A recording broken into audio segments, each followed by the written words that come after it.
Hey, welcome back, guys. So today on this video, we are talking about MoneyGram, and more specifically, I'm going to quickly answer a question I keep getting a lot on my other video, and that is, how do you find a MoneyGram location near you? So let's go ahead and talk about this. First off, guys, real quick video, not too many steps involved, so be sure to stick around to the end of the video. But why would you need to find a MoneyGram location near you anyways? Well, that's pretty easy. If you're running an online business, you know that sometimes your employees or your contractors are moving around to different countries, and they ask you to send money through MoneyGram, but you're not sure if there's a location near them. Whatever the case is, it's a pretty easy process. It's handled here in the MoneyGram website. Check my video description. I'll try to leave a quick link there. I've already pulled up their website, and this is the home screen. Now, one thing I want to let you know is that I've noticed with MoneyGram, Google Maps is not always accurate because they're going to show other locations that maybe used to accept MoneyGram, and there's nothing worse than going to pick up your payment and the MoneyGram location is no longer there. So I would highly recommend you actually use their website because that's going to have the most recent information. Also, a lot of MoneyGram locations that I see on the website aren't actually showing up in Google Maps on the various locations I've traveled to personally. So in order to find a MoneyGram location near you here on their website, you want to go ahead and click here, find a location. Okay, so once you do that, first you're going to go ahead and click into the country and then just scroll through to the country that you're going to be sending the money to. So let's just go ahead and randomly choose a country. Okay, so once you've chosen the country, you can go ahead and type in the address, city, or postal code, or you can do what I do. Usually I'll just go ahead and just zero in on the city. The weird thing about their website is you have to press the, I guess like command button to be able to zoom in. So let's see here. Let's go ahead and maybe choose the city right here. So I'll just zoom into the city, but if you know the general area, it's going to be a lot better because you don't want to get the list of addresses and they're really far away. So I'll try to zoom in as close as possible to the neighborhood. And once you do that, go ahead and click on search this area. Okay, so here's an example right here. So if you happen to be staying in this particular area in the city,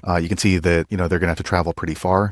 Likewise, if you happen to be staying in this part of town and you didn't zoom in close enough, you know, maybe you're going to end up with a location out here. So that's going to be across town. And depending on the transportation for that country, you know, it could end up taking a long time. So here we have about 6 results for this particular city. And then all you're going to do is just kind of scroll through until you see one that's going to be open. So here's the hours right here. And same thing, you know, depending on which country, sometimes the hours aren't always correct. So what I'll normally do is I'll go ahead and Google map these locations and then see if there's any different data on them. So it looks like Union, Caribe, Seapost, you know, these sound kind of like they're banks. So usually you can go ahead and check on Google Maps the location. If this name doesn't pop up, you might want to go ahead and just copy the address and then post that into Google Maps, because a lot of times these MoneyGram locations are different types of businesses. They're not a specific MoneyGram location. Sometimes they are, sometimes they aren't. And then if you happen to be able to use the phone in that particular country, you might want to give them a call to see if they're going to be open if you speak the language. So there you have it, guys. If you're wondering how to find a MoneyGram location near you, that's the most accurate way I've been able to find them. If you know an easier way, be sure to leave a comment below. Let the rest of us know how you did it. Hopefully you found that video useful. If so, click thumbs up or maybe consider subscribing to my channel, and I hope to see you on the next video. Thanks again for watching.